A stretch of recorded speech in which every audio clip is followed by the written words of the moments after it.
Assalamualaikum everyone, this is Aisha and welcome to the Dr. Gemini world. Today we are going to talk about pediatric history taking. So there are some prerequisites before history taking which include approach to parents, particularly mother. In peds we have to take the history from parents, particularly mother, because mother is a keen observer to her child.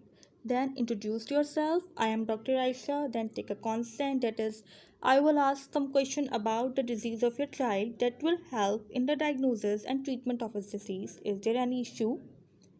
Then start taking biodata which include name, father name, gender, age group, which is divided into neonate up to 1 month, infants up to 1 year, preschool child up to 1 to 5 years, school child 5 to 15 years. Then mention the comorbidities, which include the atrial septal defect, ventricular septal defects, hepatitis B, C, diabetes type 1, epilepsy, tuberculosis, malaria, ask all infectious disease. It is better to mention the comorbs in the biodata because it gives general idea about how to deal the patient. Then mention age, weight, address, mode of admission, time, and date of admission. So the statement will be, for example, Alishba, daughter of Fahimullah, 10-year-old school-going girl, 20 kg by weight, with no known comorb, resident of Nazmabad, came to emergency on 15 March 2021 at 9 a.m. in morning with the presenting complaint of. So the presenting complaint should be in the chronological order. The longest duration comes first and the smallest durations comes in the last. It should be in the language of patient mother or parents or in layman terms, just avoiding the medical terminologies in the presenting complaint. For example, loose motion for 15 days, vomiting for 5 days, fever for 2 days. So here the longest duration comes first and the shortest duration comes in the last. And how do you ask about the presenting complaint? What brought you here?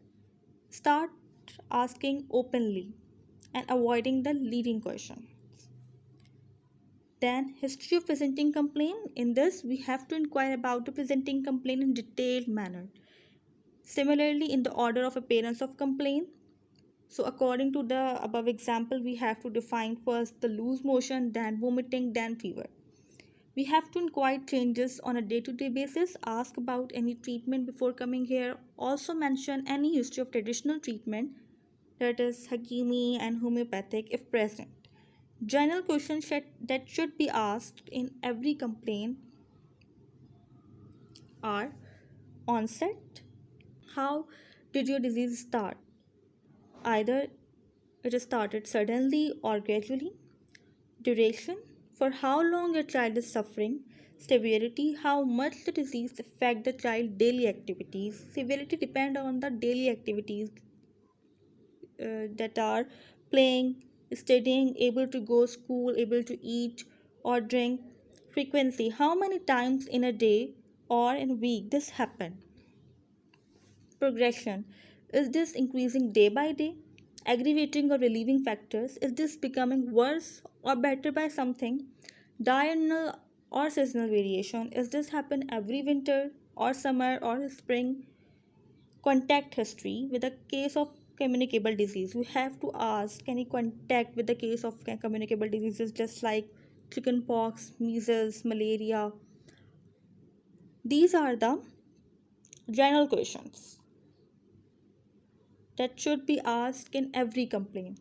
There are some specific questions which I will discuss specifically.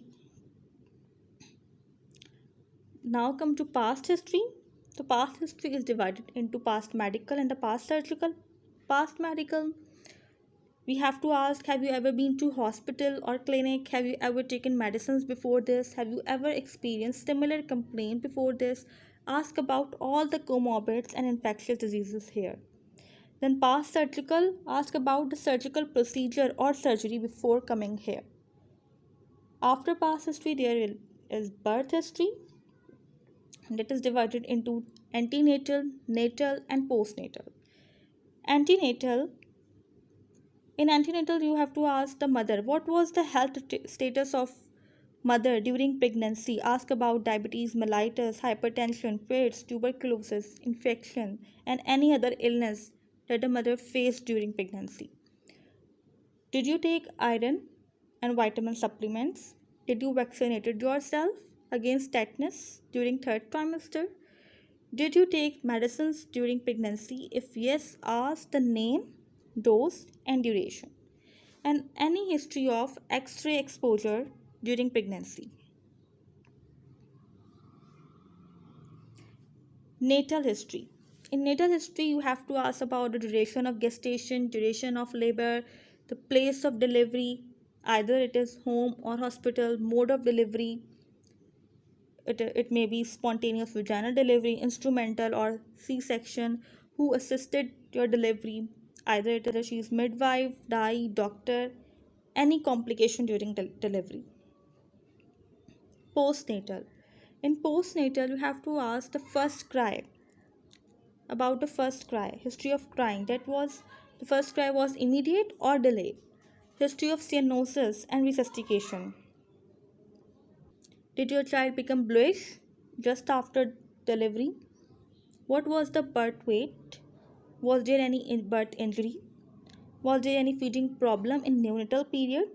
That is most common to the cleft lip and the cleft palate. Was there any history of fits, fever, and jaundice? If yes, ask about the phototherapy or sun exposure. Then nutritional history. You have to ask what was the time between the birth and the first feed. What was the feeding? You have to ask the type of feeding, breastfeeding or bottle feeding, duration of feeding, frequency of feeding, how many times did you feed your child. For bottle feeding, ask when did you started the formula milk. Also ask about the hygiene, how many times did you boil the bottle. Ask about dilution of the formula milk, how many scoops in 1 ounce. Then you have to ask about the current diet of the child. Calculate the expected calories he or she is taking right now. 100 calories for 2 to 3 years, male and female. If he is not active, is 1000, moderately active is 1000, active is 1000. For 4 to 8 years old, male or female child,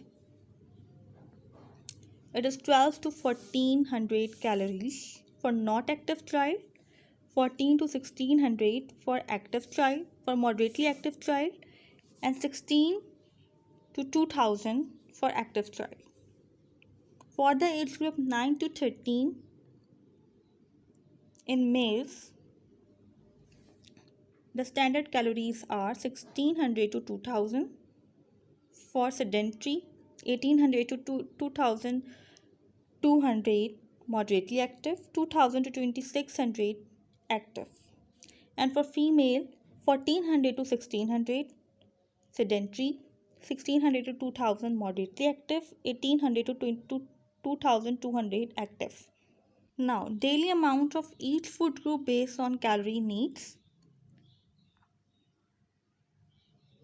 So for 1000 calories, which includes the need of fruits 1 cup, vegetable 1 cup, grains 3 ounces, protein foods 2 ounces, dairy 2 cups. For the need of 1200 calories, it will be fruits 1 cup, vegetables 1.5 cup, grains 4 ounces, protein foods 3 ounces, dairy 2.5 cup. For the need of 1400 calories, it will be fruits 1.5 cup, vegetables 1.5 cup, grains 5 ounces, protein 4 ounces, dairy 2.5 cup. For the need of 1600 calories, fruits 1.5 cup, vegetables 2 cup, grains 5 ounces, protein 5 ounces, dairy 3 cups. For the need of 1800 calories, it will be fruits 1.5 cup, vegetable 2.5 cup, grains 6 ounces, protein 5 ounces, and dairy 3 cups. For the need of 2000 calories, there will be it will be fruits 2 cup, vegetable 2.5 cup, grains 6 ounces, protein 5.5 ounce, dairy 3 cups. So from there you can calculate the calorie according to the age group.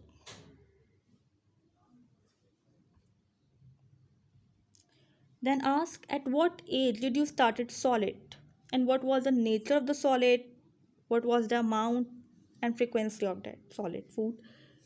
And now ask about the current feeding, then calculate the calories according to the age group, and also calculate the expected calories child is taking right now. Now, vaccination history.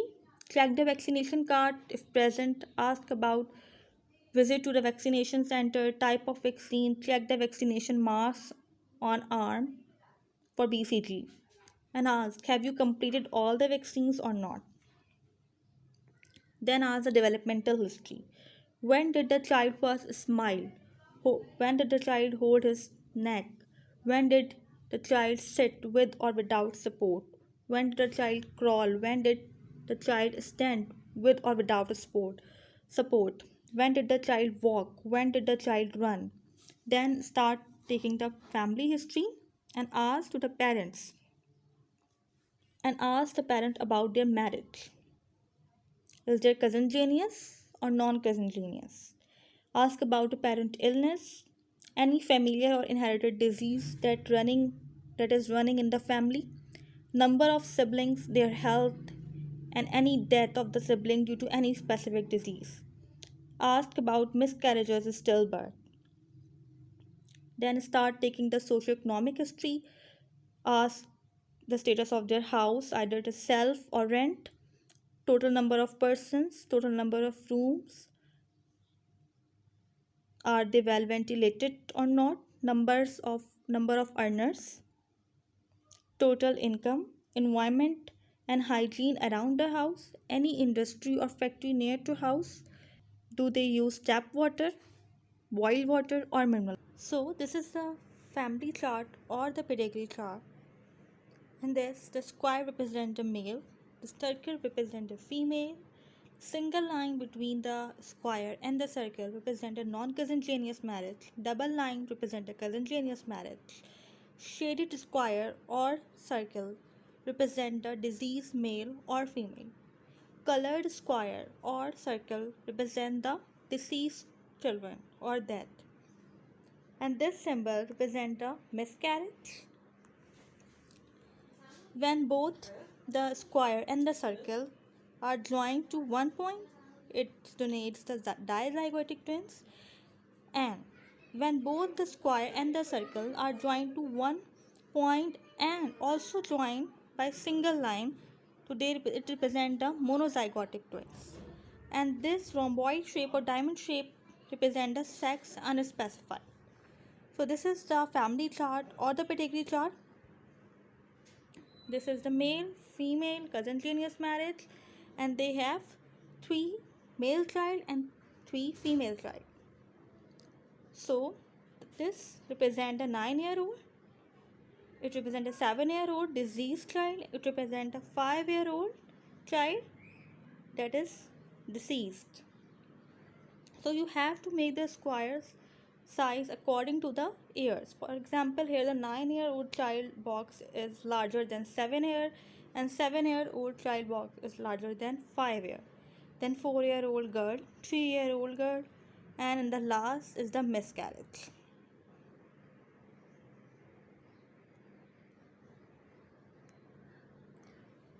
Now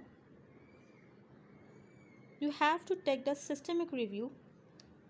Start taking from CNS and ask about headache, vertigo, fits, visual problem, numbness, weakness, incontinence.